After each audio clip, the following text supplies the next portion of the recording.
Hello everyone, সবাইকে জানাই শুভ সন্ধ্যা। তো মা কাকি ভাই বোন সবাইকে নিয়ে চলে গেছিলাম কাঁচরাপাড়ায় বিমলে। তো যেটা ছিল পয়লা বৈশাখের আগের ভিডিও, কিন্তু আপনাদের সাথে শেয়ার করতে অনেকটাই লেট হয়ে গেছে আমার। যে গ্যালারি স্ক্রল করতে করতে দেখছিলাম যে ভিডিওটা আছে, তো এদের ভেতরে এসে এদের চোখটা ছানা বড়া হয়ে গেছিলো। কি ধুয়ে কি নেবে কি করবে সেটা দিতে পারছে না। তার তো ভিড় দেখতেই পাচ্ছেন, আর আপনারা সবাই জানেন কাঁচরাপাড়া মানে বীভৎস ভিড় ছিল। আর ভিড়ের মধ্যে একটা জিনিস, সুন্দর একটা জিনিস চোখে পড়লো, দেখো তার ভালোবাসা মানুষের জন্য পছন্দ করছে শাড়ি। যাক, এইভাবে ভালোবাসাগুলো সারা জীবন বেঁচে থাকুক, অটুট থাকুক। তো যাই হোক, আমরা বিমল থেকে চলে এসেছিলাম বিশালে। বিশাল থেকে আর কি জিনিসপত্র দেখছিলাম, কি নেয় আর কি নাকি, যাই হোক সব কিছু আর কি দেখছিলাম আর দেখছিল আর কি, নিয়েছে টুকটাক কিছু ওই আর কি।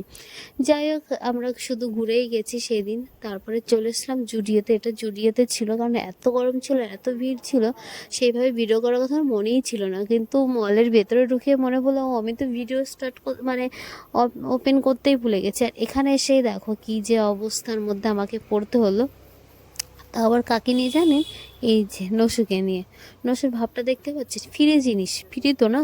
এখানে হচ্ছে দেখুন কি করছে, ফ্রি পেয়ে নসু এদিকে বগল ফগলে যেখানে চোখ লাগিয়ে নিচ্ছে। ওর সাথে আর একজনের ছিল, একটা খুদে সদস্য বাচ্চা। যাই হোক, এখানে এসে ওর আইসক্রিম খেতে ইচ্ছা করছে, এত গরম, ও ক্লান্ত হয়ে গেছে ঘুরতে ঘুরতে।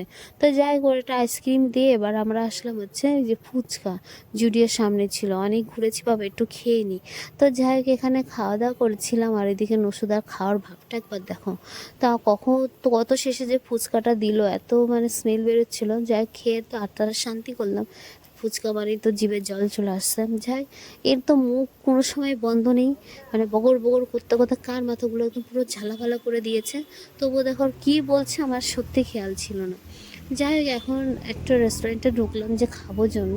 তো বসেই আছে, খাবার রেডি হচ্ছে, কতক্ষণে যে হবে কে জানে। তারপরে কথা বলতে বলতে দিয়ে গেল চিকেন স্যাটে। এই যে নসুদা খাওয়া স্টার্ট করে দিয়েছে কিন্তু। তো অনেক কিছু খেয়েছিলাম, মোগলাই খেয়েছিলাম, রোল খেয়েছিলাম। তো খাওয়া দাওয়ার শেষে আমরা চলেছিলাম বাজার কলকাতায়। তো বাজার কলকাতায় এসে এই যে এইদিকে নসুদার ভাবটা দেখেছো, ও কিন্তু পেমেন্ট করবে। আর ফাঁকা ট্রেনে পেয়ে একদম ল্যাদ খেতে খেতেও বাড়ি আসলো। মানে এমনই অবস্থা নসুদার হয়েছিল, কি আর বলবো। যাই হোক, তো এই তো বাড়ি এসে দেখলাম এই যে আমাদের শাড়ি নিয়েছে, এটা মায়ের, এটা ছোট কাকি নিয়েছে শাড়ি, দেখিয়ে দিই। এই যে হচ্ছে মেজো কাকি। তো যাই হোক, শাড়ি নিয়েছে অবশ্যই কমেন্টে কিন্তু জানাবে। মানে আর যে 99 টাকা নিয়েছিলাম বাজার কলকাতাতে ছিল, বডি স্প্রে না নিয়েছিলাম আমি তিনটে নিয়েছি। এটা না ডিজাইনটা খুব সুন্দর লেগেছে, তো ওই জন্য আর কি নিলাম, স্মেলটাও ভালো, তো এটাও নিয়েছিলাম। যাই টুকটাক কিছু বাজার করেছিলাম, সেটা বিমল থেকে শাড়ি নেওয়া ছিল। আর এই যে লাস্টে একটা ছোট্ট